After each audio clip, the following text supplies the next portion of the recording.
Welcome back, Flyers Nitty Gritty fans, to Getting Gritty with It with your host, Yariv, Wolok, my partner in crime, Vasili, Gianarakos, back for another episode, my friend. How are you, buddy? How you doing? I'm doing good, Yariv. Not too bad. The Flyers, on the other hand, aren't doing the greatest as of late. 2-7-1 so far in February. And in those losses, they have been outscored 36-13. So not the greatest, but lots for us to dive into. Just the trade deadline things coming up. So how you doing, buddy? And what's your thoughts so far, just on the latest stretch? Well, yeah, I mean, the latest stretch, it's like things have a way of balancing out. We were talking about it prior to this. This is something we referenced when the team was doing well. We were saying, hey, there will be a losing streak within there too, and we're looking at it. A lot of that magic, I guess, that the team had. I mean, call it magic, but really it was they were just kind of on the same page. They were attacking as a unit. A lot of that is kind of lost, fallen off by the wayside. The team's kind of struggled, especially since the All-Star break, to kind of bring it back together. It's understandable. I think ultimately the team is going to fall where they're supposed to fall. I think they have another good streak in them too, depending on how their roster situation shows up. But this is what I was talking about earlier. I was like, I didn't expect them to stay healthy all year because they didn't have that. They haven't had that type of history. Now, it's been pretty good, at least health-wise, of late. But that's not the only thing wrong here. And the thing is, the one positive I do take away is that at least we can identify what this team is missing, and the way that they've lost throughout the year has been consistent. And it reflects in their overtime, in their power play. Areas where puck possession is a humongous part of the game. Defensively, scoring, how do the defensemen get involved a lot if possession is not maintained in the offensive zone? All defensemen will struggle to put up points at that point. This is the team's biggest weakness. And I think through the struggles that we've seen, the positive side is that people are shocked by it. I don't know why shocked. I think maybe just because of the amount of disparaging losses, but I would bet that of the I forget what the Flyers are at. They're like a minus 50 or something. 20 some Yeah, of those are like empty net goals. This is a a lot of team. them. Yeah. Yeah, this is a team that has not been blown out much outside of the Devils loss here. I think it's fine. You Yeah, the know, 6-2 losses that were back to back as yeah, well. it's not Um, great, but it's kind of normal for this yeah, team and this collection of players, especially without TK. I agree. I think that's a great, statement to put around. Like, we were kind of expecting the Flyers to be a bottom 10 team, and they've been looking more like that lately, versus, the past 2 months prior. And I think that's kind of played a factor, though, in, a lot of people, reacting and in a sense kind of overreacting to how bad they've actually been. Because like you're saying, right? I think they were really at a high during those months, playing their best on a hot streak. And when you're at a high, it's never always going to stay the highs of the high, right? You're going to Yeah, regress to a median and potentially hit another low. And that's what's kind of happened here, right? Like, they regressed a bit. They were hanging in there with some decent teams, playing some close games, like against Edmonton and Nashville and things like that. And then those games against Seattle, and then back against Calgary and Edmonton, and then now against the Devils, as they start to play, teams that are a little bit better. And in the top half of the standings, there's no surprise the team you is have to be not on your keep. game against Yeah, those teams. and they're not keeping pace with them in a lot of it, but it's not surprising to me because, like we've seen, right, there's a bit of a disparity in terms of offensive talent, and just being able to possess the puck, right? And not being able to possess the puck is not going to result in goals scored.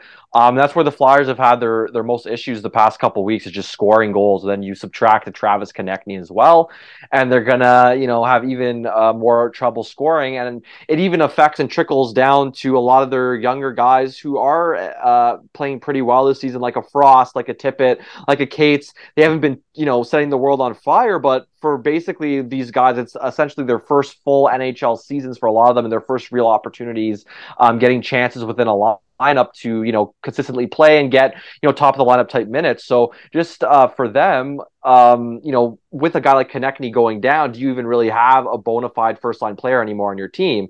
So you have guys in the No. lineup.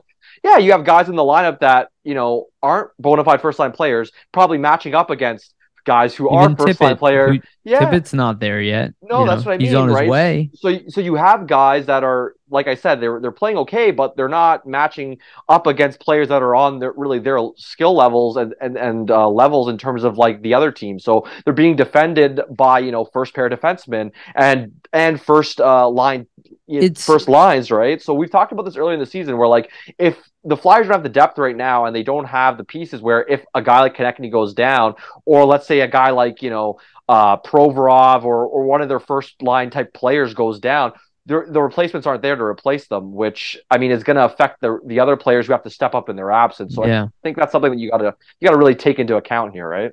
Yeah, dude, I'm like thinking about it as you're talking. The TK like era is like I never really connected this, but it's reminding me of like the Simone Gagne time where like it's before Peter Forsberg showed up and the Flyers were like at the bottom of the league and Gagne was clear cut their best player. They had a bunch of young guys on there. They had guys who were like, touching the NHL and had minor league success. And then they had like one kind of score, and then they were able to add a Peter Forsberg. They were able to put together this like dominant top line. And I think about Yeah. like Peter Forsberg. I think about Couturier not being here, And it's like the Flyers are kind of in this weird space where they haven't had a young budding superstar, In a like long time, like yeah. if TK was 21 right now, people would be freaking out. But because he's 26, they're going, well, what's the ceiling really? Like 35 goal. That is not what will get people into the conversation of, hey, we're going to win a championship. And to some degree, I don't blame them because while you can have the structure around it, which I'd argue we still are well on our way there, and is why we compete well against teams that don't play a great playoff game. You can't win a Stanley Cup without these upper echelon game breakers. Now Yeah, you don't have to exactly. have the best players in the league, but you have to have at least a Sean Couturier. You You know have to what I have some mean? elite level talent for Yeah, sure. a TK Couturier is a good start. I don't know if you have a legit left winger. I guess maybe Atkinson right there. Maybe you can put Hayes there, even though he's not very good. I mean, I would say Noah Cates. Maybe that's your legitimate top line on this team. Yeah. Um, But you need more offensive just prowess than that probably to be a like the legitimate Timo contender. Meyer type Yeah. type of guy. That's like your legit top line that you can really like put on team. Flyers haven't had that for a few years here. The remnants of that from the Hextall era where you had Voracek and Giroux and Simmons, you just think about all three of those names. That is a line. They were very rarely together, but they could always mix and match guys and put Yeah. Couturier in there. I'd say their last real like bona fide top line like that where you could say, okay, this is like a line you could put up against pretty much any line in the league and it could hold its own was probably Giroux, Couturier, and Voracek when they would put those three together.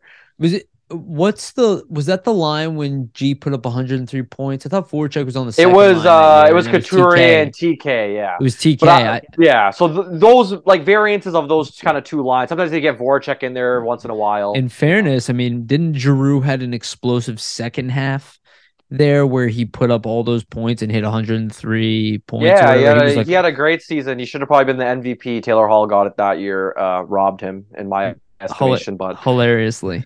But yeah, pretty much. I heard somebody like talking about how this team didn't have any elite players back then, and I remember when I was talking about like a Giroux around here, and I'm like he is an elite number one center. I had to argue with people. It's so funny, man. Like think about it, you got to Yeah, argue with people about this guy, and people's response. And these are people who know hockey. They play hockey regularly. These are not dumb people at all. Their most common response was, yeah, but I can name you 7 guys in the league that I'd rather have over him. I'm like, okay, that's not many. yeah, pretty I was like, much. okay, so I'm you like who like Crosby, Ovechkin, like okay, fine. So you want the yeah, generational. What this team is missing is generational would be great. Don't get me wrong, but yeah, it's not required to win a Stanley Cup here. no, We need Look, I think we do have a good collection of young players. We are missing some key things. A true number one center prospect. If Cutter Gauthier is that guy, great. If we can get one in this draft, that is huge for this team. It's not the only hole, but that's really what this team is missing to be. It's not a top defender. As a collection, they have good enough D that they can attack from every pairing. They can play as a collective unit. The offense has enough where they can grind teams down. But if they can't possess the puck, if they can't score on the power play, they are 32nd in the league in the power play. Oh man, yeah. Your offense can never be good. Like, and we're actually not that bad at even strength. Like TK is a very good even strength goal scorer. Like a lot of these guys are good at even strength, but it's a reflection to be on the power play. And I still stand by this. I hear people say otherwise. I don't think you have to be unpredictable at all. At all. You need to execute your plays fast, efficiently, with accuracy. That's what the power play, it literally opens up a gap for you where you have a little window that you normally wouldn't have. So pass, shoot, pass, shoot. Those plays don't exist with this team. It's pass. It's too lackadaisical. It's too lackadaisical just in terms of their power play motion. At all. And look, maybe it's a reflection of the talent, but I don't know. I kind of put all that behind all of this. It's like there is no drive. And look, it's not common, but there's no driving offense here. And with the bodies missing, this is the best we're going to get. It's tough for them to. Yeah, that's what I mean. Like it's tough for them to score, like I was saying, and it kind of explains their recent, performances just coming off the 7-0 loss against the Devils. The drubbing against Calgary and all that, right? Just look at the team, and even with connecting the lineup, they have trouble scoring. So you take him out, like we're saying. How are they really going to score a lot of goals? It's going to be pretty inefficient for them. Shout out to Jordan Hall. Great tweet from him. So he put these stats out there. Flyers are 2-7-1 in February, which I mentioned earlier. Their goals per game in this time are 1.8. Their goals allowed per game is 4.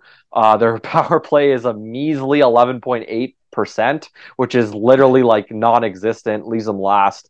Penalty kill 66.7%.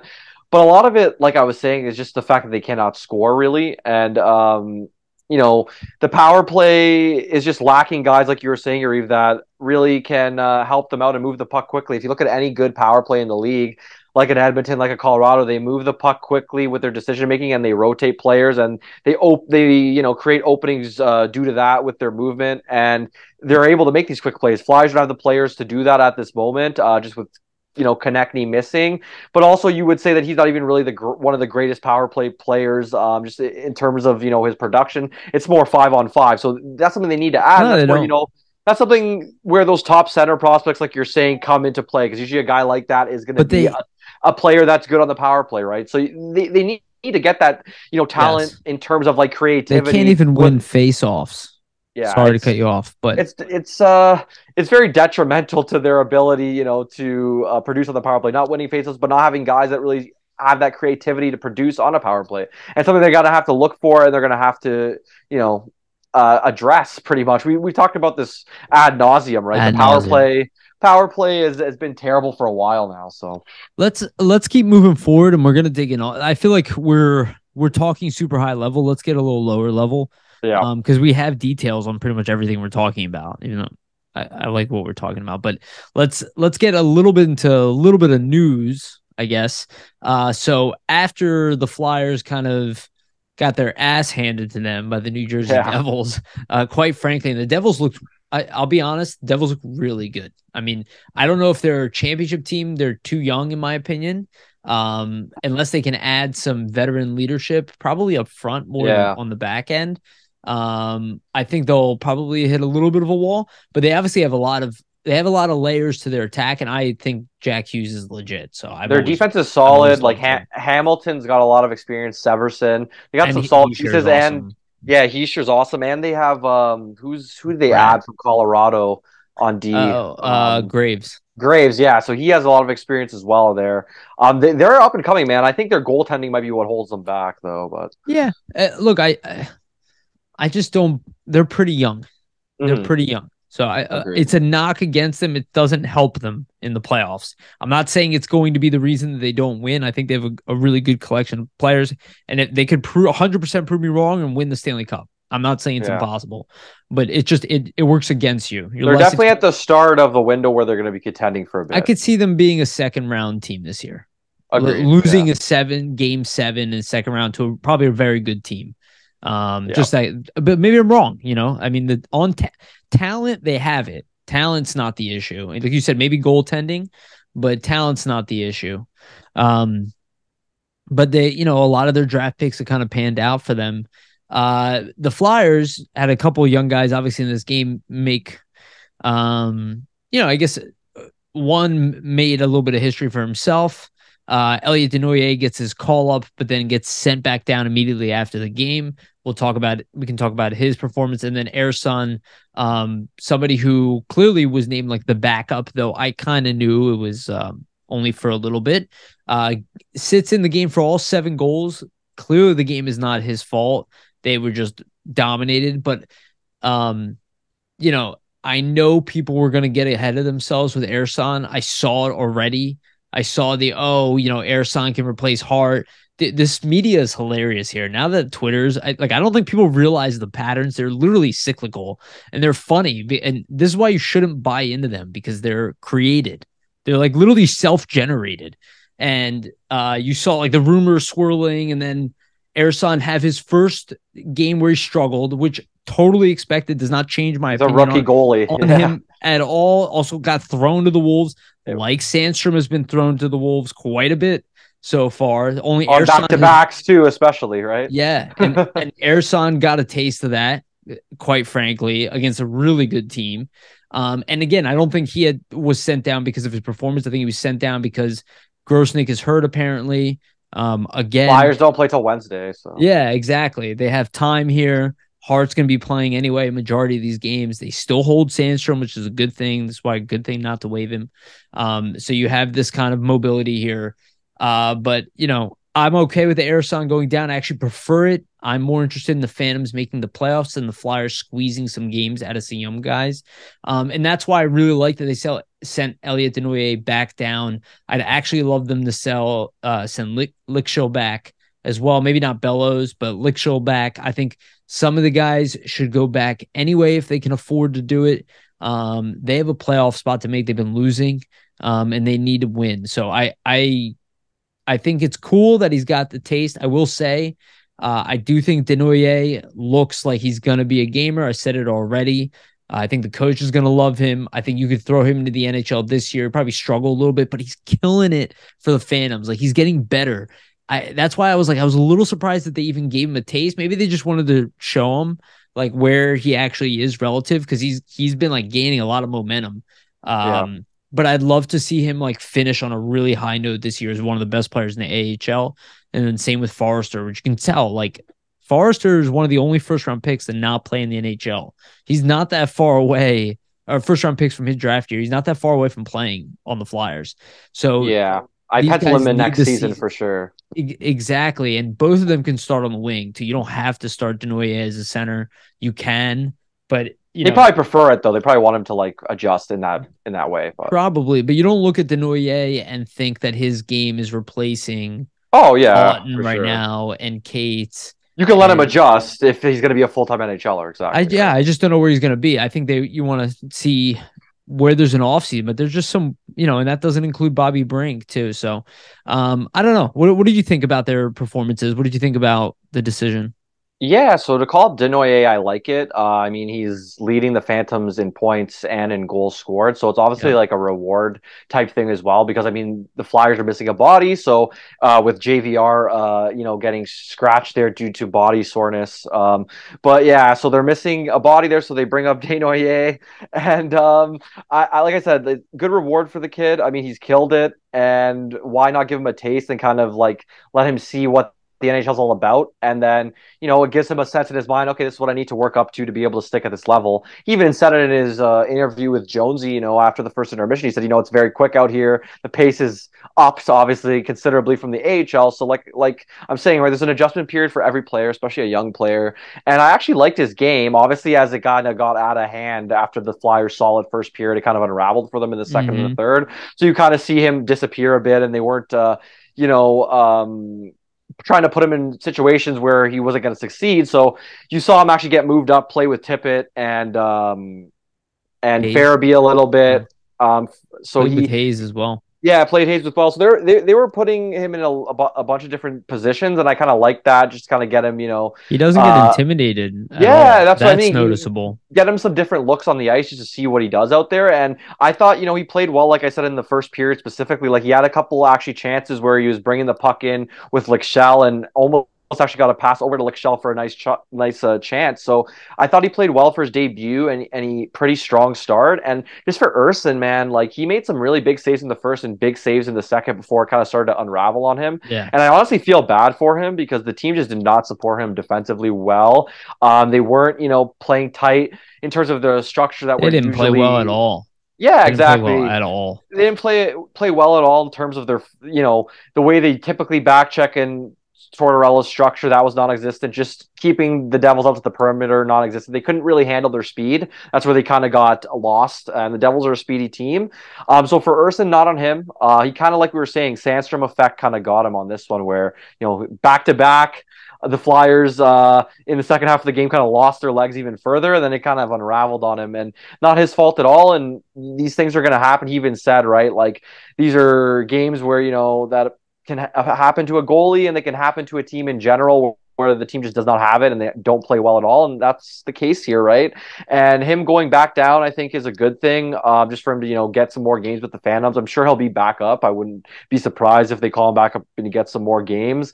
But like you're saying, even to send Desnoyers down, to send Ursa down isn't a bad thing. The Phantoms, they've actually lost 3 straight, 5 of their last 6, and they're clinging on to that 5th place in the Atlantic, which is the last playoff spot. So, you don't want them. You don't want them to miss out here, so I think adding the, Desnoyers is almost effectively their top line center at this point.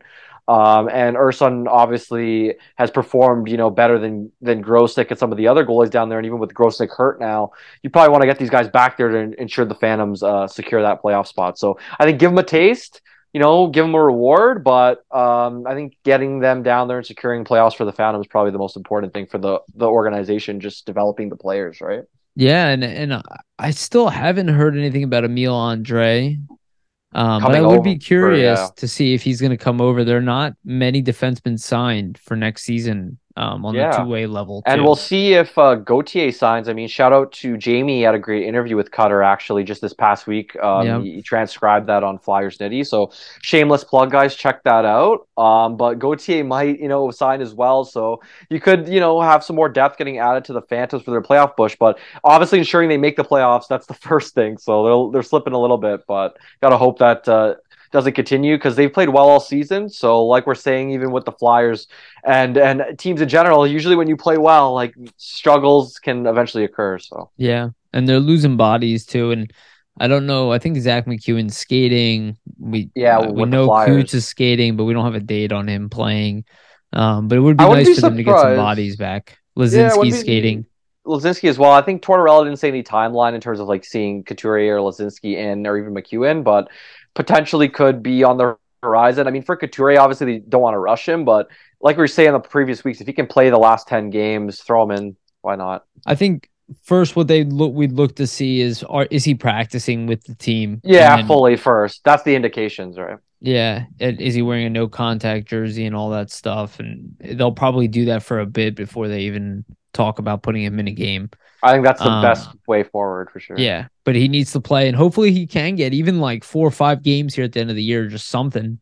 I think would be good for him. I listened to Mertitas' opinion on this one, and it's hard to deny, like that a player just mentally, more than what I care about my fears, that a player needs to hit the ice, needs to play with the team. Like, you imagine what that would do emotionally to a lot of these players. They're about to lose JVR. You know what I mean? Claude Giroux's gone. Atkinson hasn't been here all year. Ryan Els, who's supposed to be one of the leaders, has never even played here essentially. And then your franchise player, Sean At this point, Couturier, yeah. hasn't played for almost 2 years.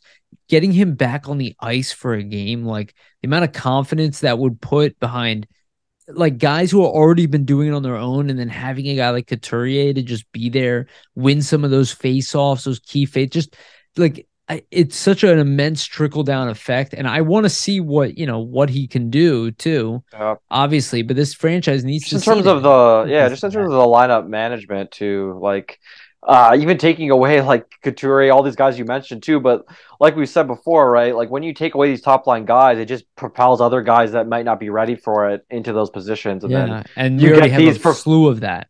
Yeah, pretty much.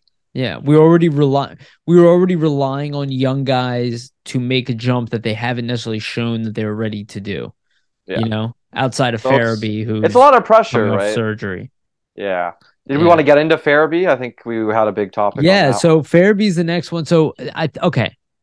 I was gonna tweet this out, but I don't really like Twitter anymore, so it's kind of hard for me to go on there. But like I want people to recognize the patterns that's happening with Farabee is the exact same thing that happened with Provorov, and it literally is a cyclical thing. There's a rumor that an agent gets called. Everybody blows it out of proportion. Everybody says that the contract is going to be an issue. People start jumping into a trade. Then they get to the point where the trade was close. And then they say that the player is denying it. And then they said that the player is not happy here, but even though he says publicly that he is. And literally it's the exact same thing that happens. And what I think it is I think the media just targets people. I don't think they're even aware of it. I don't think it's so much like, oh, we're going to go after. It's just they all have the exact same thought at the exact same time, and it's like swarm mentality, and it's like, oh, there's a story here, let's find it. And then there's one little thing, and like I don't shit on Frank Cervalli for saying this. He hears something, he's just saying, hey, this is what I heard. And likely this is like it's the conversation happened. Like the agent, there probably was displeasure, but when it comes out to this extent, it gets overblown, right? You know what I mean? Yeah. And maybe the player didn't tell the agent to do this. Maybe the agent Yeah, had a little bit of hubris and thought that this would, or just yeah. the wrong ear heard about it. Maybe he called Fletcher to complain about it, blah, blah, blah.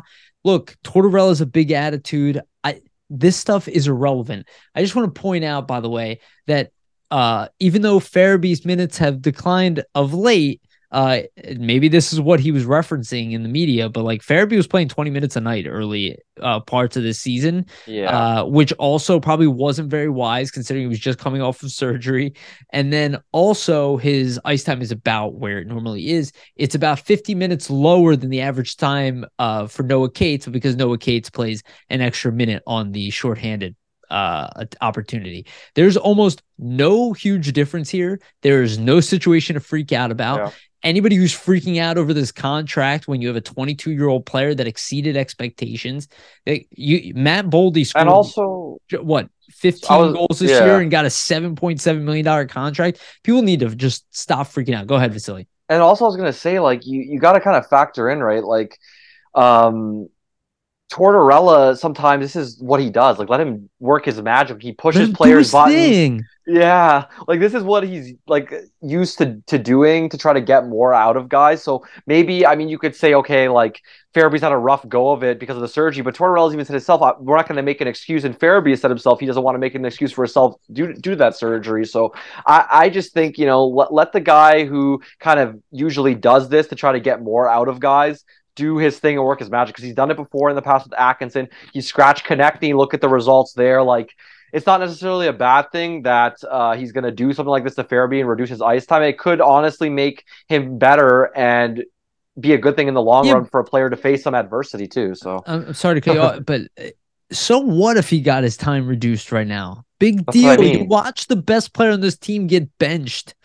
That's what I'm trying to say. Like, Like what are people freaking out about? What is unique about Farabee's situation that it calls for and movement and an it's not agent like to get involved? it's not like the team is contending either. So like it's like they're in a space where, scratching Farabee, it's the end of the world situation because the team's looking to win this crucial game or something.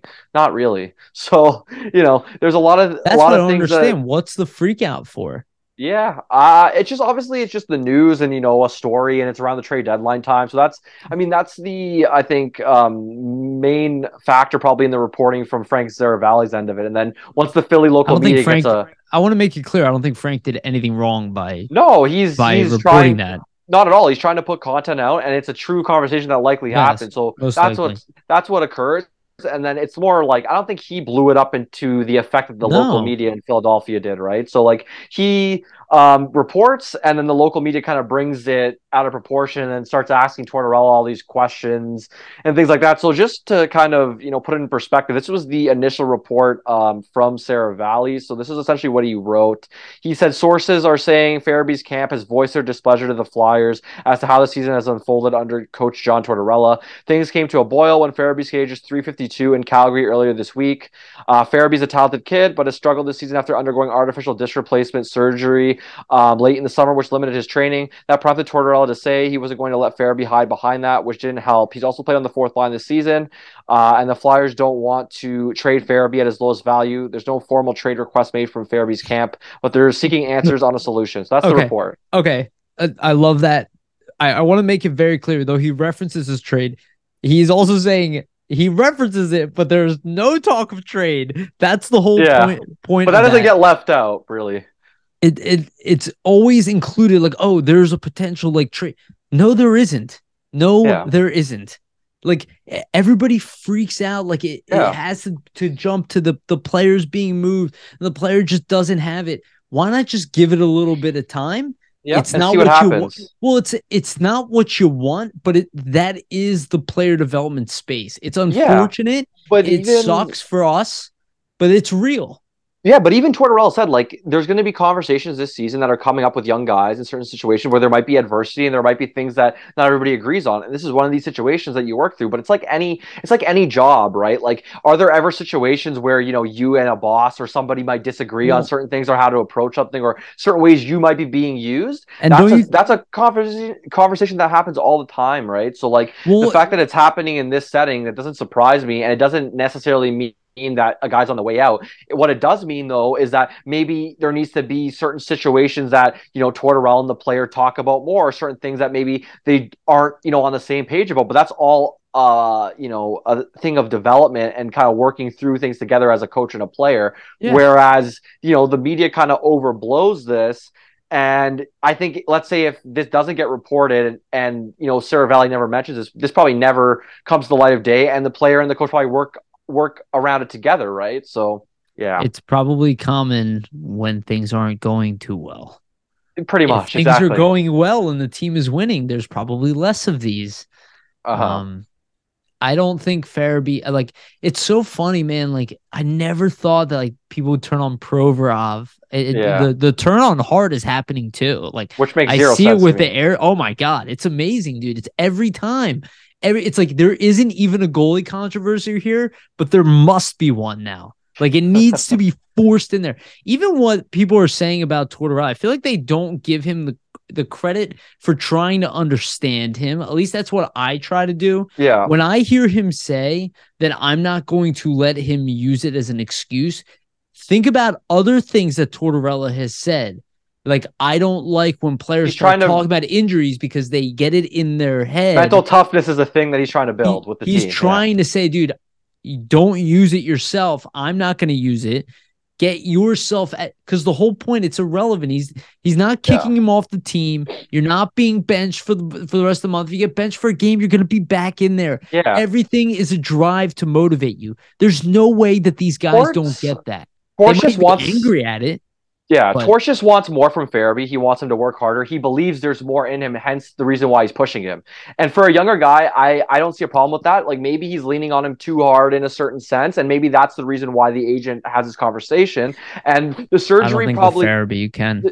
the surgery probably plays a factor into everything here. And I think that's a thing that you really need to kind of address and we kind of need to look into. We talked about this last week, right? When you're a young player like Farabee and you already need to add muscle and you have this disc replacement surgery that only 3 people have had, it's a huge factor in the way you're going to play. I think Tortorella totally addresses that, but he also wants Farabee, like you're saying, to build that mental toughness, not use it as an excuse, and basically say to himself, you know what, the injury might be limiting you, but I still want you to play hard, play your best you can, because you got to work through this in order to get better. And I think that's the mentality that he's looking to put onto the player here. You know, So it's crazy because like Kobe Bryant, if anybody ever listened, I've brought this up before. Kobe Bryant is just like an insane competitor.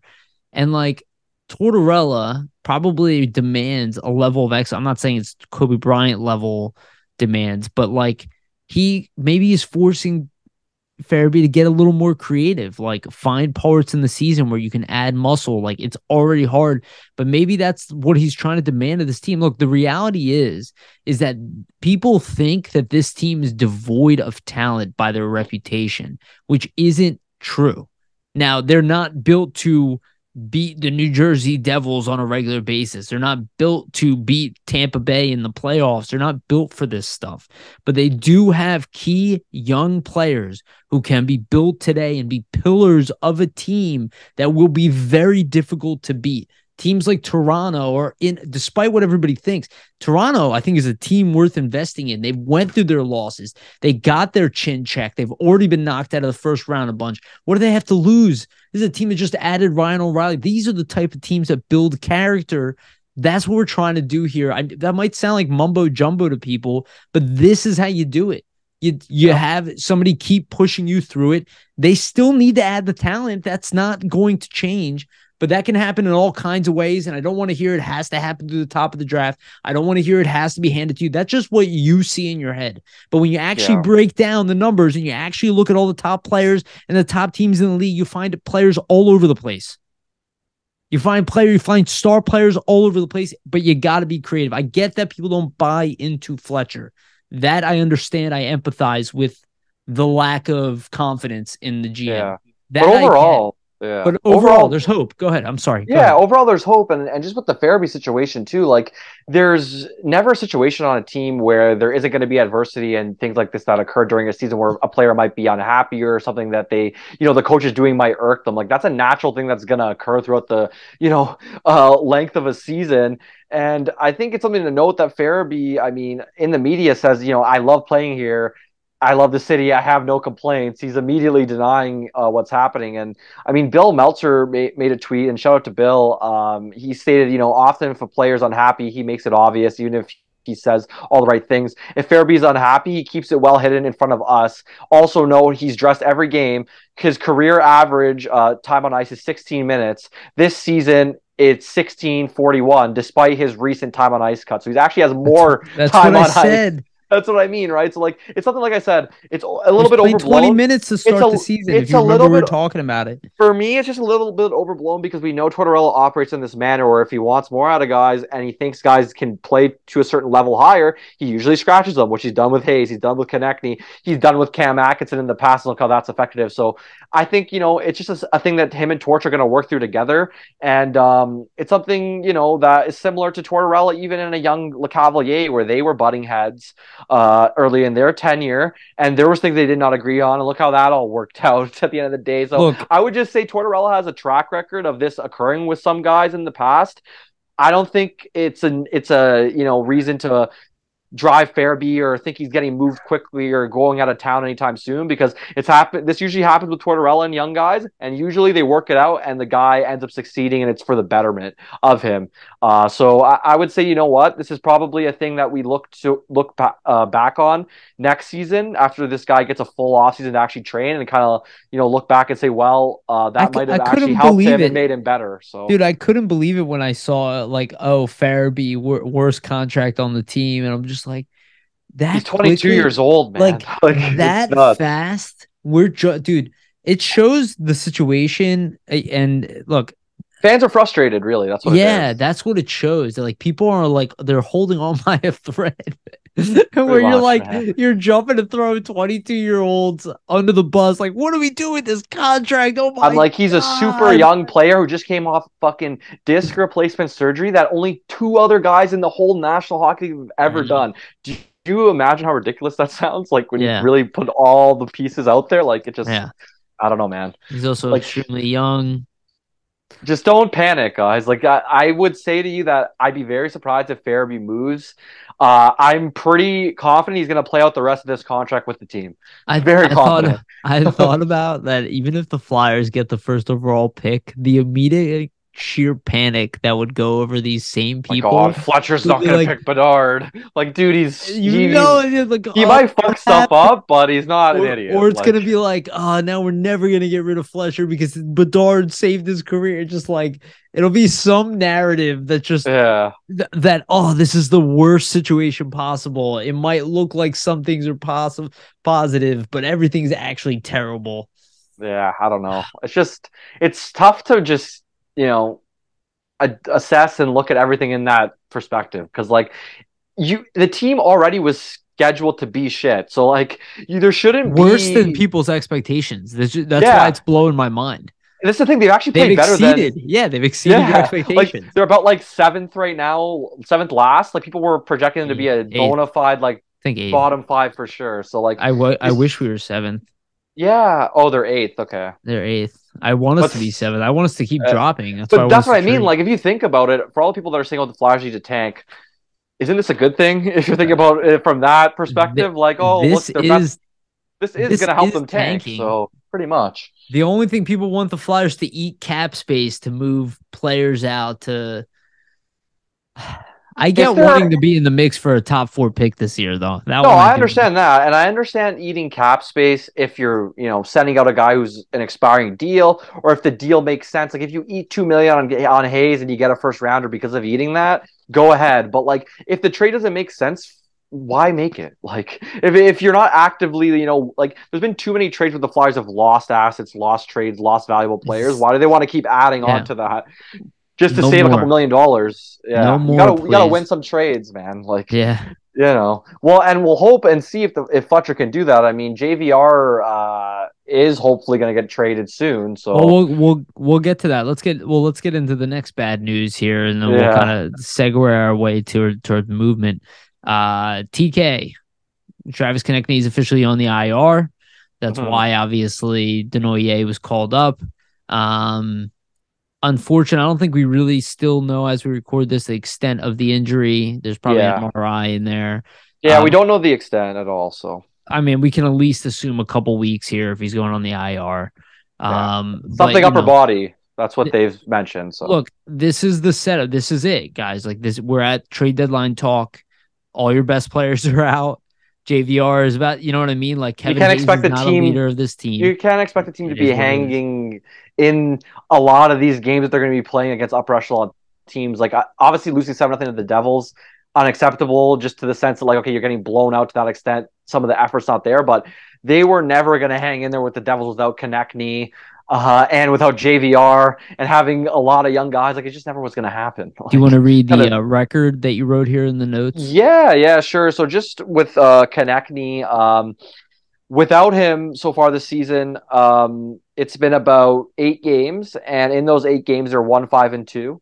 With him, they're 22, 22, and 8. So about 500 with him. So it just shows the level of impact he has on games and shows, that he is an elite player for this team and he does really help them stay competitive. Because when he's in the game, they're about 500. And when he's not, they're about, a .10 winning percentage. So it's not looking very well without Konechny when the And, Flyers do not have him. and I believe you had these statistics a while ago on this podcast when you first came on. The difference with Sean Couturier in the lineup, it was like half a goal Similar. more and half a goal less Yeah. giving up. It was like a full goal difference almost with him in the lineup. Yeah, I think last season with Couturier, it was something like they were 13-13 with him in the lineup up until December when he got injured. And without him in the lineup, they were like 1-12 or something. Yeah. So, yeah.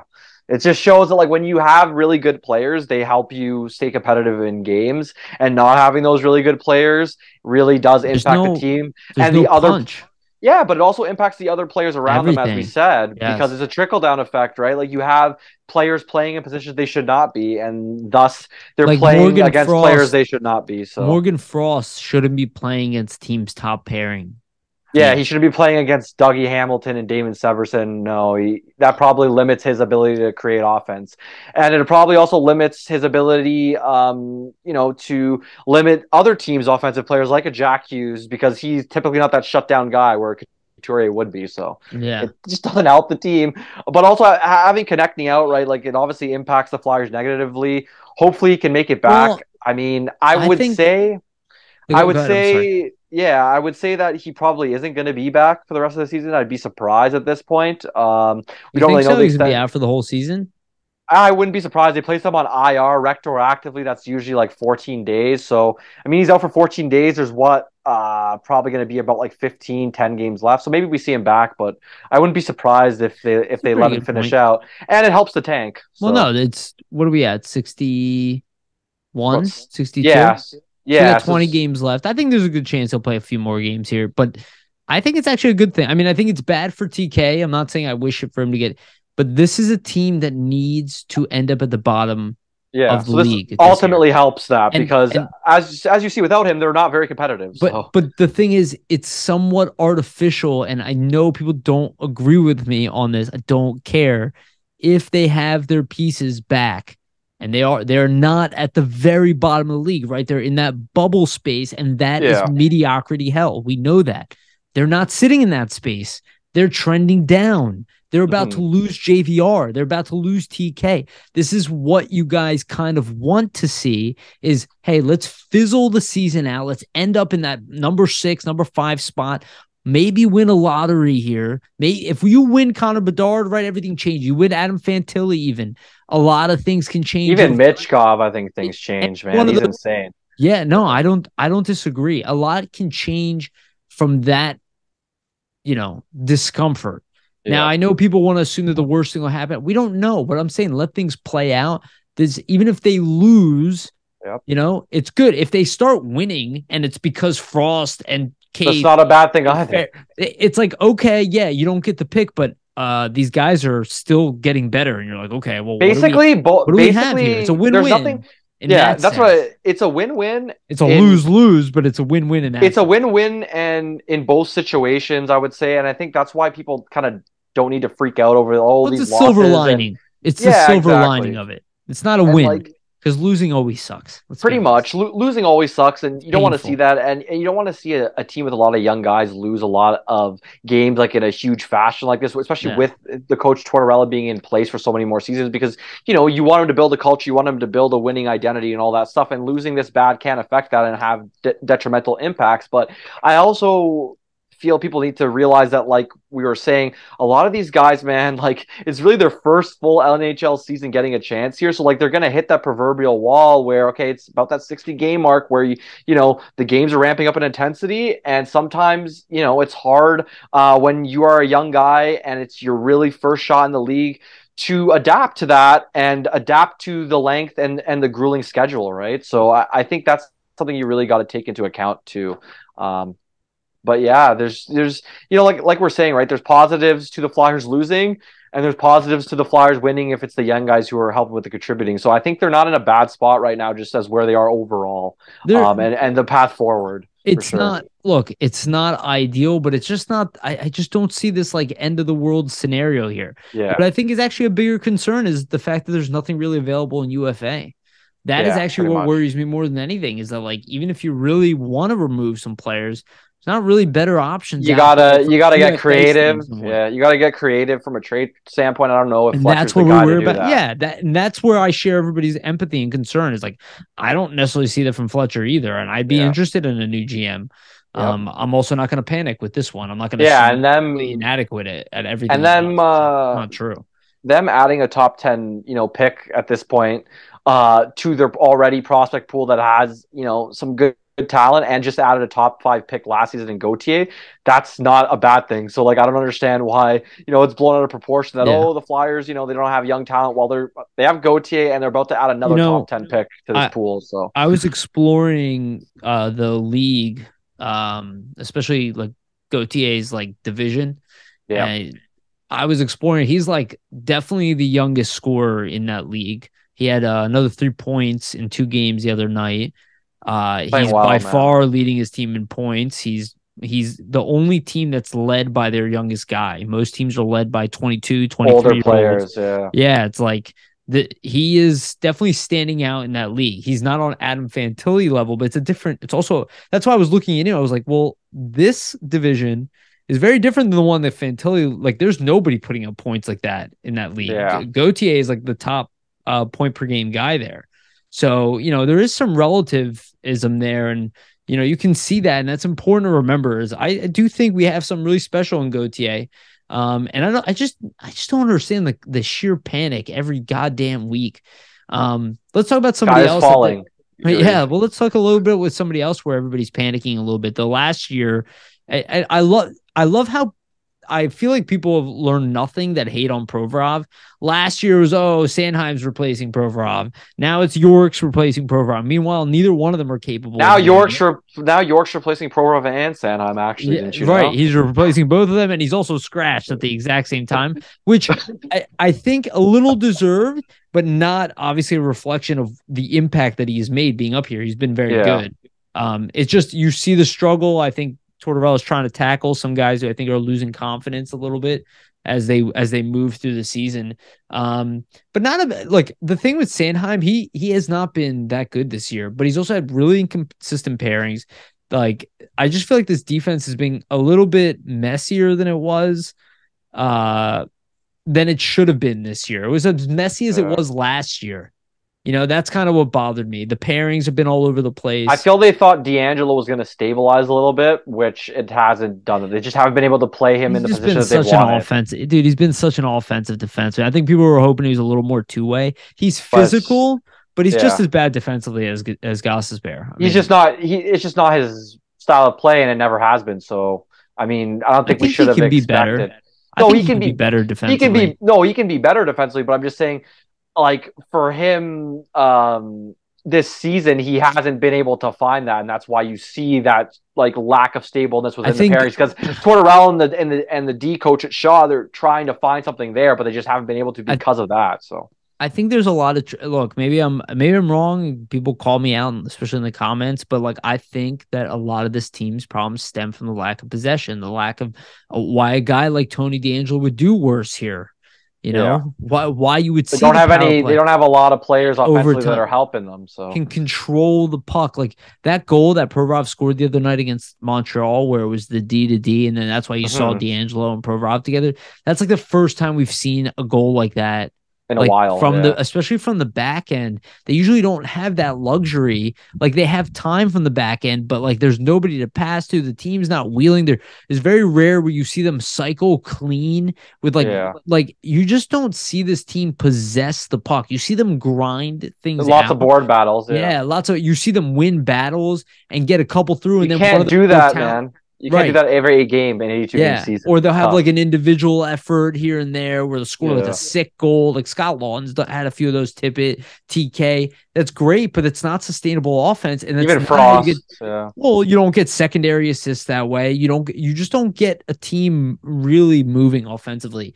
And this is not a knock on Ristolainen at all. But have we really given up that much on the power play where we're declining in our productivity, and now we have Ristolainen playing the front of the net? I understand the thought behind it, but show me a good power play in the league that has a defenseman playing forward. Yeah, I've only ever seen struggling units do unless it's Dustin Byfuglien. I don't think a lot of teams have had much success doing. I agree, but Byfuglien is a hybrid. That's what I'm trying to say. Like it's one out of a million. He's literally played both positions. That's what I mean, right? Like I agree 100%. It's just there's a lot of the offense and just their offensive black hole in terms of possession has affected the team detrimentally, and I think it's affected the defense, and it's had an effect. The lack of Giroux and Voracek, what we used to have. Yeah, and it's a ride on them.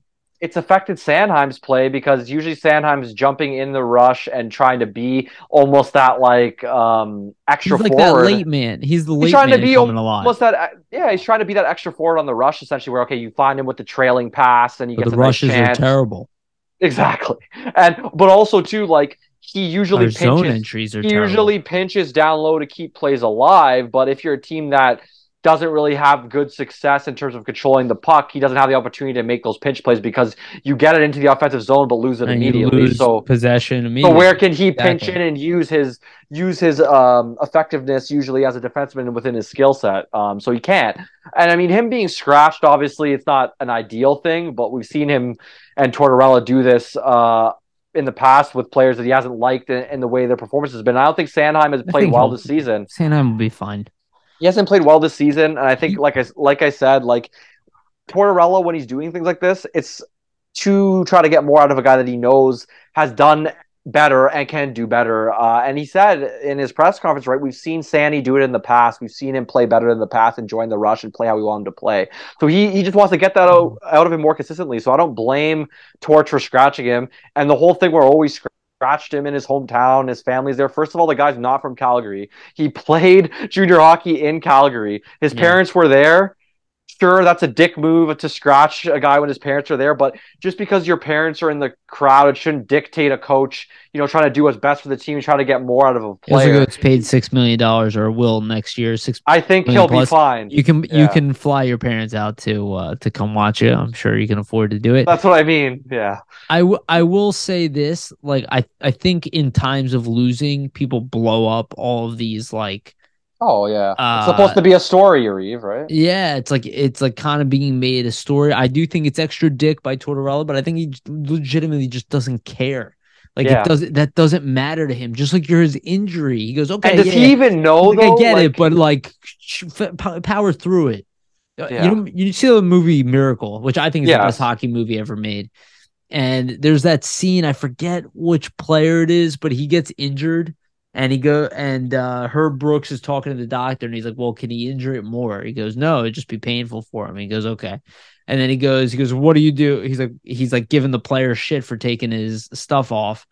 And he's like, oh, I'm injured or whatever. He goes, I forget what it was. He like pulled something. He's like, yeah. Yeah. He goes, your hamstrings all because it's a long distance from the heart. And he just calls him out and he just essentially sets this player off. The guy's like Yeah. yelling and screaming at him and he just Comes walks out back the and has a locker. huge impact Yeah. later And on in the tournament. he goes to the assistant coach. He goes, that should get him going. And Yeah. again, dude, I'll never forget. I mean, I played ball hockey with my friend Dave was on the team, and we had a relatively good team for this like local intramural league, and Dave was by far our best player. And I remember like I was kind of coach of the team, unofficial, but like we needed some organization, so I kind of like did that, and I did pairings, and I switched us to be on the same pairing because we were struggling, and Yeah. he got like really pissed off and he got pissed off that he got switched from like his partner. And I was just trying to spark the offense. That's like literally all I was thinking. And I was like, all right, I was like, maybe I'll try some stuff to try to get him the ball. I was like literally thinking in my head, like, how can I get him the ball? This had nothing to do with me. I'll make it very clear. But he was so angry. The guy went off in essentially the second half of the game, ended up scoring 4 goals, and we won Yeah. that game 4-3. And again, all I'm saying is that like there is something to lighting a fire under someone's ass. Not a bad thing. Yeah. If they have the character and they have like you see with Tortorella, you don't have a doghouse. No, you get out of it. You will always get another opportunity. Maybe not enough what you really want. So fight hard. He's like forcing a more competitive nature here, which is incredibly uncomfortable. I mean, let's be And honest. also, like people were saying, right, like Tortorella always going to scratch all these young guys. He's going to be a nightmare for the young players.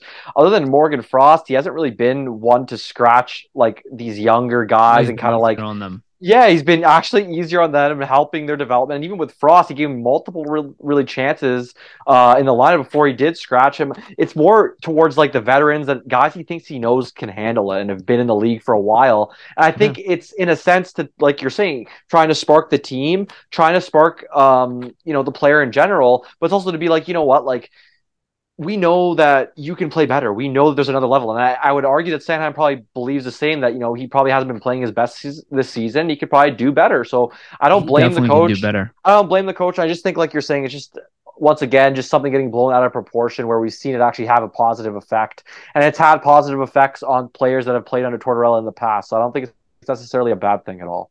What do you think about York getting scratched?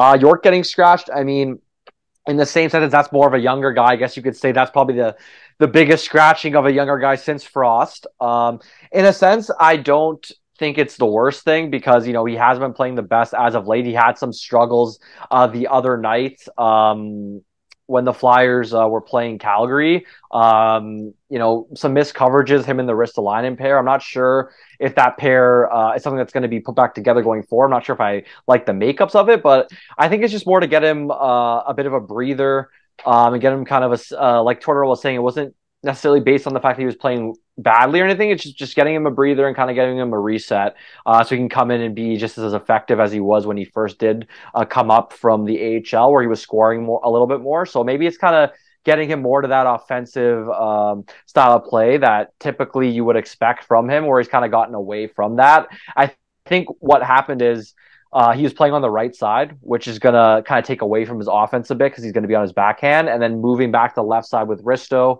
he kind of, was still playing it a bit more conservatively. So I think it's kind of the team trying to say, we want you to jump up a little bit more and be more offensive. And I think this reset's kind of something that they're looking to do. Take him out, let him reset, and come back with that more offensive mindset. What do you think? Yeah, I mean, I think it's a typical thing. I think when you drop off, you get benched here. And I don't know. I think it's just a hope. He's another guy that I could suspect being sent down to play, hopefully in the playoffs in the Phantoms for the Yeah. Phantoms.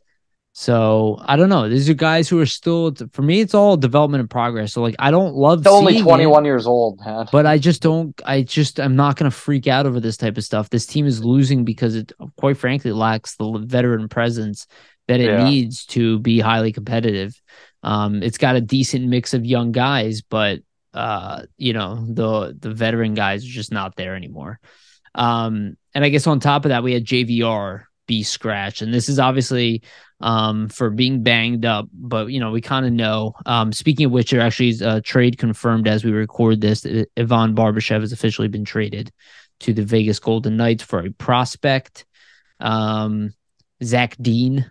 I don't know too much about him. I'd have to look him up. But I do think JVR is probably on his way out here very soon. I think that's why he was sat. You did send something over earlier where Dallas recently just traded Dadonov for Gurionov, and there were rumors that Dallas was considering trading Gurionov for JVR. Now, I did mention this earlier that there would be chances that the Flyers would try to swap JVR for a younger forward, one that maybe has been But they struggling think, a bit. yeah, they think has talent. Exactly. Like a Yeah, Gurionov would fit that. a guy equal value to a second round pick or something like that. So it looks like they're still in the mix for that. I would imagine Dadonov is a little bit more tempting just because he's a little more dynamic than JVR, so maybe that's what they're thinking of there. And they've also I guess maybe they think it's a similar type of player. But I think JVR will be still getting some interest here. Let's hope that Fletcher can do a good job in getting a return because it's really the only piece that he has to Big make asset that they a have. Yeah. yeah, there's no other real play to be made. I mean, even if you do trade Nick Seeler, he's not going to be worth too much. Even for a good player. I mean, for a guy who's having a good season, like you're realistically getting offered fifth round picks for him. I don't think it's a terrible idea to get a fifth round pick for him. I'd probably be pro. But I don't think there's really much more moves to make there. I don't know. Yeah. So that's all. To be honest with you, my biggest focus, and this is not so much like that I hate Kevin Hayes, and if he's here, he's here. It's fine. But I don't see him as an integral part of this roster. Like I don't see him as like a necessity for this team. Yeah, I can agree there. Just for JVR, I mean, he might be Yeah, go ahead. sore. Who knows, really? I feel like it's more like asset management protection. Like he could be a little banged up, but it's more just like let's not play him again in these meaningless games and have him Like, get hurt. can I say something real quick? You're Sure, having the yeah. coach call out Farabee for not being ready for injury reasons, and then they're holding out JVR because he's a little banged up. Maybe it's but I don't know. It just sounds incongruent. You know what I mean? Yeah, it screams asset management to me. So Yeah, like they're probably scratching him just to protect him from potentially getting injured, and then you have really nothing to trade at this yeah. deadline. I think they're looking to probably get some decent value out of JVR. You look at Nino Niederreiter just got recently traded to the Jets. Was So that's this a second round pick? second round 2024 pick for him. And then I look at the Dadonov trade for Gurianov. So that's likely like you were saying, Yariv, like it's going to be a return similar to that, either a second type round pick or a similar prospect that would be A B worth maybe prospect. Yeah, yeah, second, exactly. So like that's likely what you're like gonna a get at guy this like point. Jay O'Brien. Yeah, pretty much. That's likely what you're gonna get at this point. If the Flyers could have got Guriana for JVR, I think that would have been pretty enticing as a 20-goal season Yes. under his belt. And I mean, he's not a very old guy. He's only 25 years old, so he just kind of be reaching his prime years. That would kind of be incongruent with where the team's at in terms of ages on this team for players. But for JVR, man, I just think hopefully Fletcher kind of gets the wheels in motion soon, because we're starting to see a lot of these like second tier guys get traded now, and you're seeing teams pick up with their depth pieces. So you don't want to be left waiting around, and then you can't potentially get a good return for him. But I do sense that he's kind of going for the route where you wait a little bit, some of these other guys drop off, then JVR becomes more sought after, because there might be certain teams that are still desperate to add. So hopefully that's what ends up happening. You even get a better return. But I mean, that's wishful thinking. Obviously, you got to just hope Fletcher doesn't fuck it up at this point, I would say. I would imagine a trade is pretty imminent. I would Me prefer too. a draft pick over a player in this sense, but Yeah. at I'd this say point, draft pick's good, because then you can kind of have more flexibility at the draft if you want to move that later on potentially as well. So yeah, we just don't have enough. I mean, I'm hoping we figure out this Jay O'Brien situation. If the Flyers do collect a second round pick here, and then if they can trade for an additional one, I just think that's really, I think the fan base kind of needs it. I know it they sounds need a win weird. of a trade for sure. Yeah, they need it. They need like things to just go like as good as they can expect it, maybe a little bit better. And like again, if we can, man, there's so much riding on this lottery draft. It sucks. It Yeah. sucks that the Flyers are in this position. It's never been an issue where they were missing a high end talent. Like they've never not had at least one guy down the middle who was. That's definitely the main It's a factor. problem. Yeah, it's the main factor this offseason. Noah And back Cates to is our best player, by the way, outside of TK. I don't know if anybody's noticed that. in terms Every of single one. consistency, On the yeah. forward group, I mean, yeah, Yep. exactly. Consistency wise, he's the only guy who wins every. Him and Tippett, pretty much. Yeah, but he's more Tippett hasn't been as consistent than consistent. Tippett. Yeah, that's what I mean. Tippett Consi- hasn't been as consistent, but he's scored more. He's had Yeah, more offensive production. it's harder to be a goal scorer to Yeah. do what But Tippett. also that he isn't a Tippett. Like that isn't his skill set. He has other things He that reminds me of Mike Richards without the same playmaking abilities. yeah, I You know would what I agree. mean? That's a So, good comparison. yeah, like Richards has had like a dynamic game. Like I said Um, before, like they're not in terms of frame and stuff. Like Jordan Stahl's a way bigger player, plays a different type of game just because he's such a lanky guy in the way he defends. But in terms of just being a defensive two-way guy, like Cates is very similar to a Stahl. I was looking at the UFA market, like I was like looking hard. Like I would be interested in any single top end players that it's available, because if you look at what It's is barren. out there, It's barren, it is man. extremely barren. And it Yeah. doesn't mean I think we need to go out and trade for Timo Meyer. We can find positions, like some of these guys are RFAs, right? But like you don't have a lot of these like amazing young players or guys in their mid 20s. We have plenty of secondary guys. Though that's primarily what's available, is like if you Yeah. are a good team, you're going to have some guys that you can add to that second tier. But like if a Dylan Larkin becomes available, which I don't think he will, like he's 100% my target. And Yeah. I'd give him close to $10 million if I had to, just because I don't think that there's anybody else coming that's going to fit that pedigree, at least for the next 2-3 years, that's going to be playing center. Or you have to hope that Sean Couturier is Yeah. ready. Back to his self 100%, but also you And have even to then, hope that's not going to make you a contender. That's just make you a yeah. bubble playoff team. And you have to hope in conjunction with that you hit a center, prospect in this draft, which who knows how it's going to all unfold. Yeah. So there's a Look, lot riding just in terms of the talent and the center position. I if mean, just to they get in. Sorry, Well, go ahead. let me cut you off here real quick. Sorry. If they manage to get a Leo Carlson, right? Let's say the second tier guy, right? How do you feel about like the Flyers center depth with a Leo Carlson, a Cutter Gauthier, and an injured Coots, It's pretty decent. I Cates, just think and Frost, it's obviously, for me. It's tough. and Waltz. It's tough to go into next season without an actual guy that's played in the NHL before as a Right. center. That's the I don't problem. care. I don't really care if Cutter Gauthier looks like he's going to be a What if great it's center Connor prospect. Bedard? If it's Connor Bedard, it makes me feel a little bit better just because he looks like he's going to be fucking insane. But like, that's pretty much the What only about guy. That's what the about only guy I feel Fantilli? that way. I still don't feel the same way. Even with him or Mitchkov. I actually agree with you. It's really Bedard's just, but he's the only one capable of yeah, doing that because you know as an what? Like 18-year-old. dude, you got to look at it from a realistic perspective. Like, I can't expect a guy, unless he's a generational talent like a McDavid, let's say, or something to that level, or a Crosby. Like, I can't expect a guy to come in and have over a 70 Be a point number season and be a and number be a one seed. yeah, and be a number one, number two seed Jack like that. Hughes Like, couldn't do it. Jack that's what I Eichel mean. couldn't do it. Just because Fantilli and Carlson and Mitchkov look like they're going to be great players, they probably are going to be great players, and they're going to be I close to think that Mitchkov's going to come generational. into the NHL and just be lights out. Yeah, they're going to be Even close to at that 19, he could do it. they're going to be close to that generational elite level for sure. But like, I don't think a lot of those guys are going to be able to come in at 19 like a Bedard would, or 18, I mean, and produce to that 1-2C level. So for the Flyers, unless it's Bedard, I don't really feel too confident.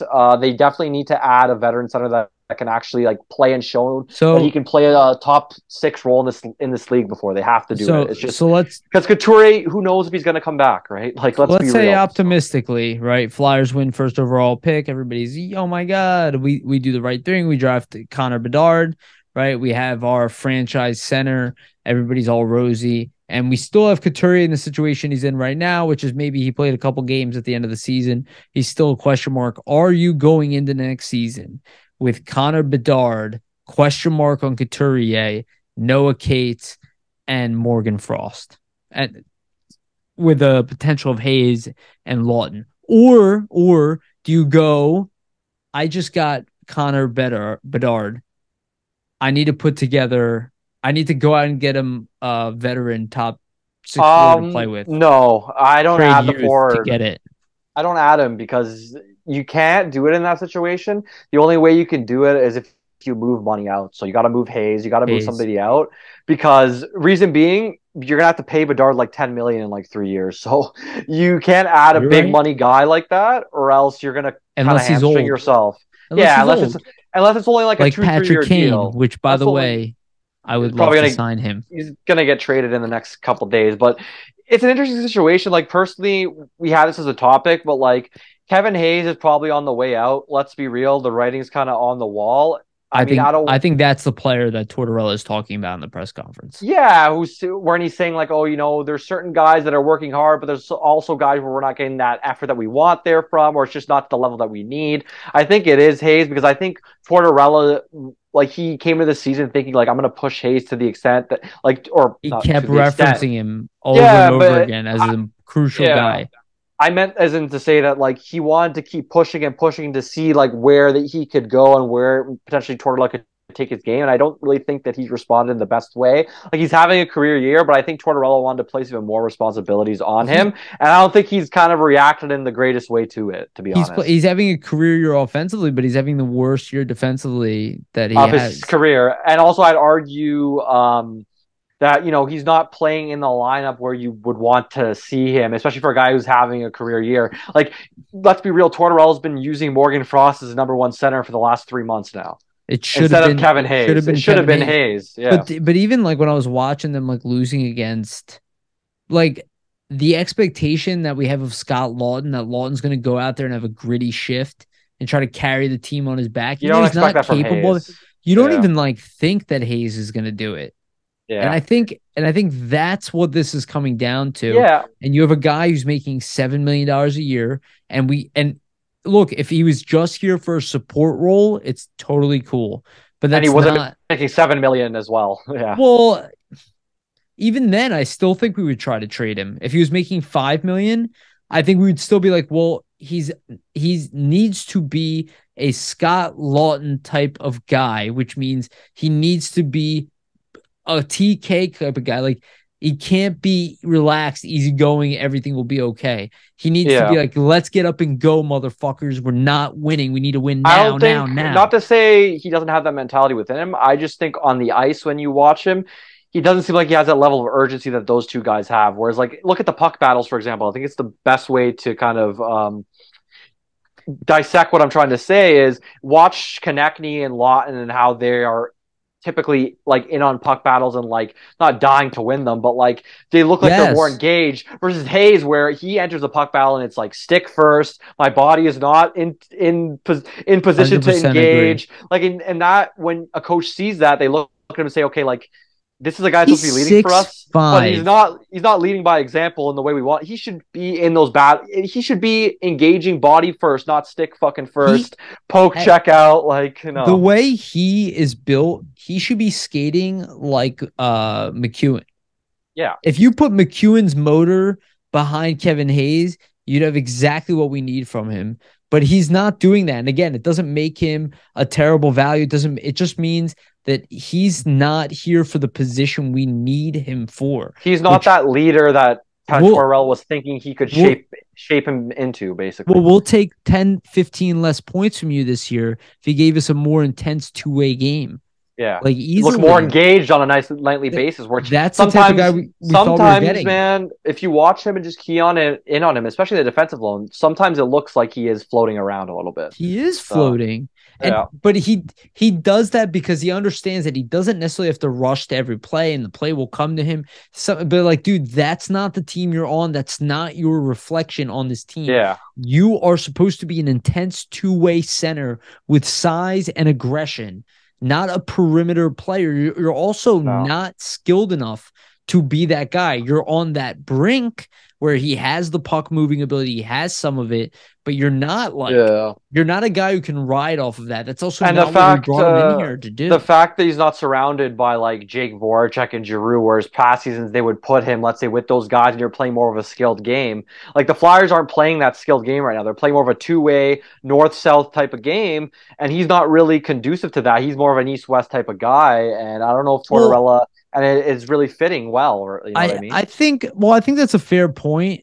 I think it depends on what role he was not brought in here to be a left wing No, playmaker. he needed to That's be a not center, and he isn't a center. And the fact that he's not doing that literally speaks to the writing is on the wall, and the fact that he's likely going to be on the it, move at some it point because they need to allocate that $7 million to the center position. Really, yes, exactly. It's as simple as that. And it's like, Kevin, we get it, but I have 4 or 5 other young guys who can put up about how many points you put up a on the year, wing, and exactly. they're already wingers and they're younger and faster than you. And like, if you can't give us this intense game at center, then we're going to try to find somebody for this money that can. Who Really, can yeah, exactly?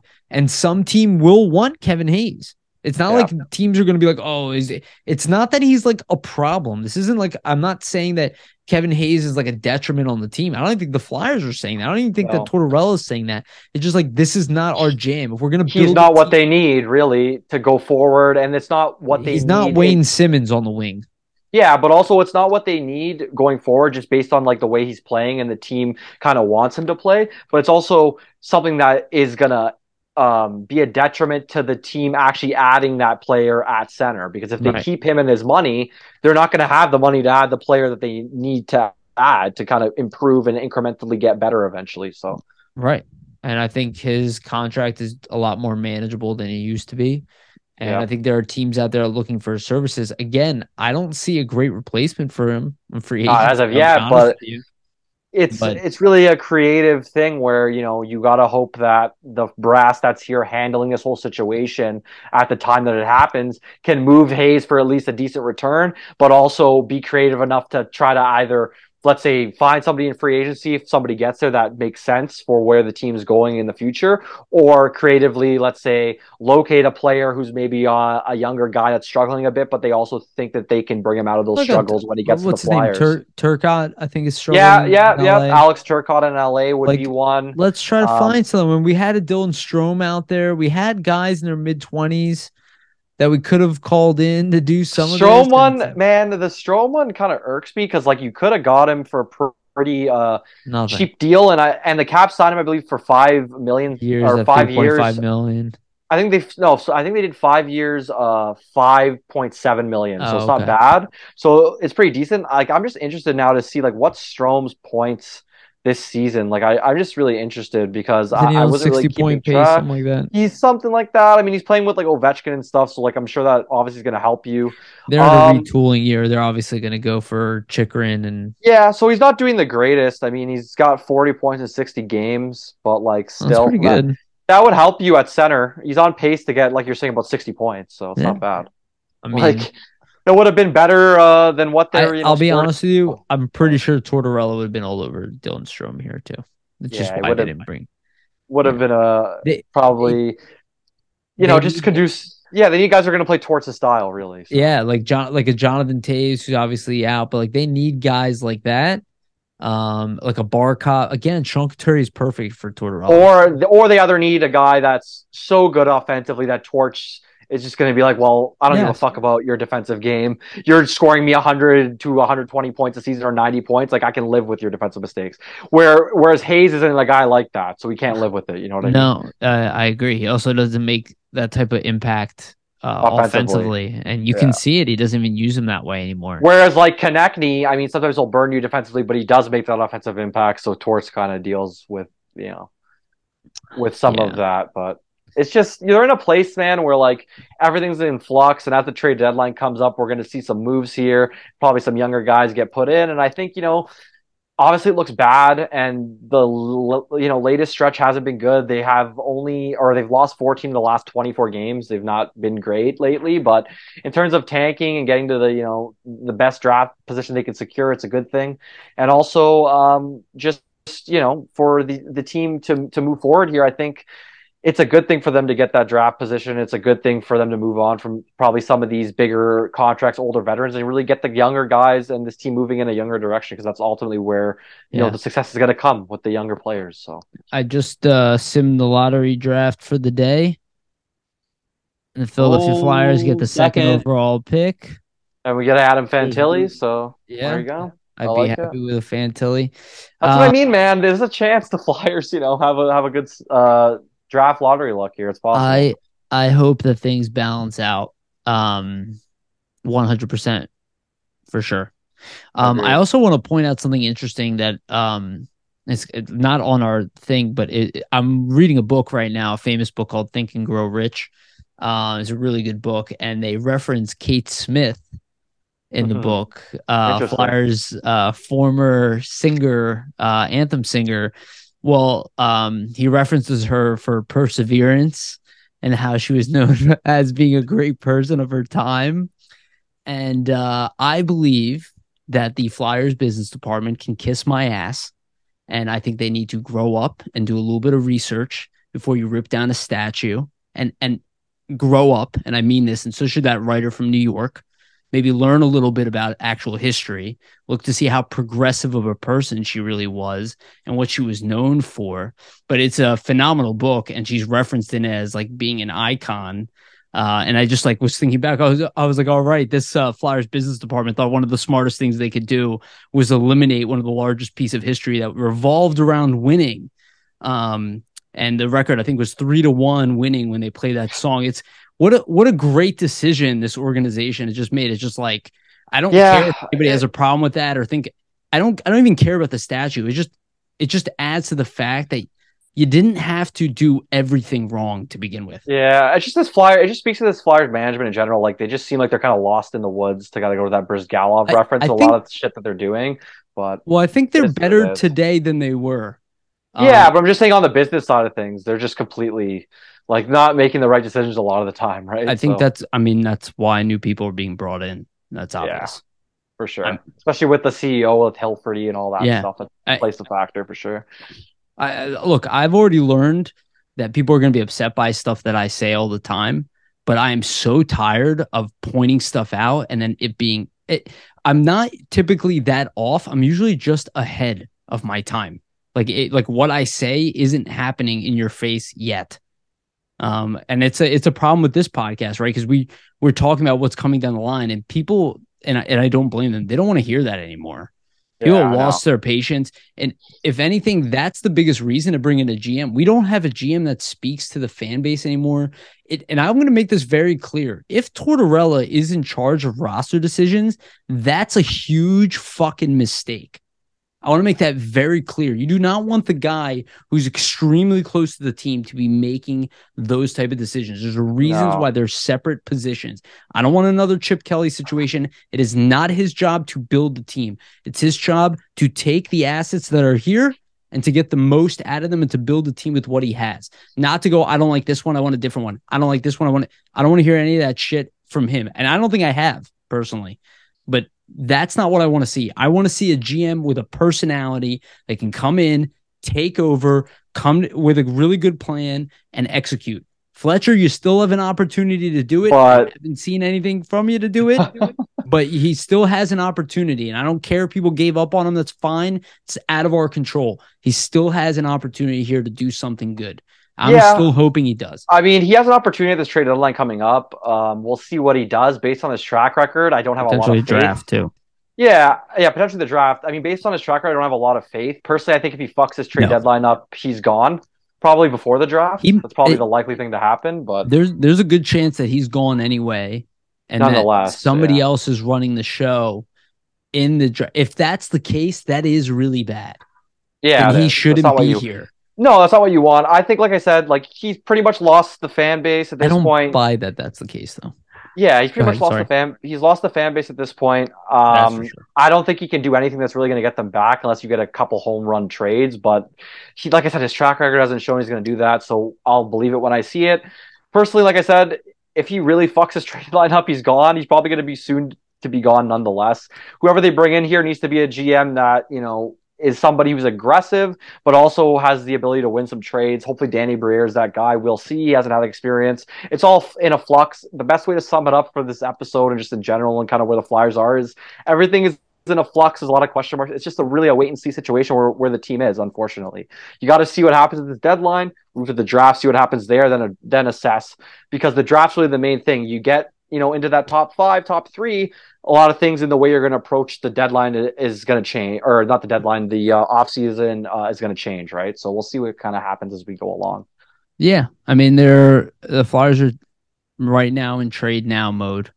Yeah, they're in flux, really. Yeah, they're in flux, but I'm not going to lie. I don't blame people for being like, why hasn't Fletcher made a move? I don't know why he's waited. He should have made one, in my opinion. Yeah, he probably should have traded JVR by now. But it also, like, Fletcher's behavior confuses me. Not completely, but I'm not like a Fletcher fan here. Like, I'd be ready for a new guy. I'm just, like I said, I'm not going to assume he's dumber than every person on Twitter.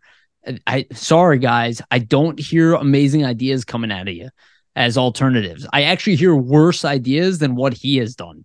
So when I hear people call him an idiot and then suggest things that I think are even worse, again, it doesn't mean you're an idiot, but it just shows it's like, let's not lord over people. We'll see what happens at this point, right? I'm just in a wait and see. It's just hard for me to see that a college graduate or that a Harvard graduate with a father who's, it's just a complete utter moron. You know what I mean? That's what's he's not a complete moron. I think at this point he's just overstayed his welcome. It just is what it is. I think that's a perfect way of stating it.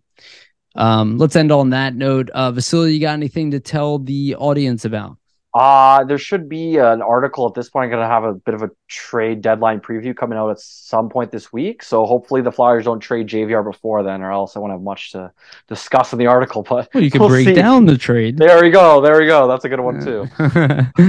All right. Well, that's pretty cool. Again, thank you everybody for listening. We're kind of gearing up towards the end of the year here, but it's been a good one. We still got the trade deadline coming up, then we got the draft. We got all kinds of stuff. I'm going to be trying to get Steve on. Yeah, hopefully get some sick draft coverage. Yep. I'm going to be coming back to the United States. My last podcast from Israel.